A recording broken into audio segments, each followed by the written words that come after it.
Ano, alam mo, I think the mayor will agree with me na serbisyo muna bago politika. The most political thing that we did today, I wore my pink socks. My pink socks in honor of Mayor Lenny. Sabi po kasi na No, we have been planning this for a few months already. Because talagang naging critical ito eh. Especially with the storms that came in. Then I already instructed the SecVins and SecPing to look at the situation here.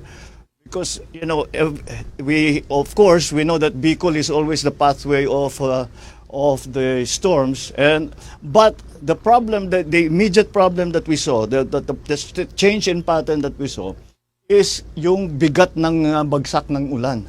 Dati hindi naman ganun karami. You got 700 in one day, 700 centimeters of rain in one day.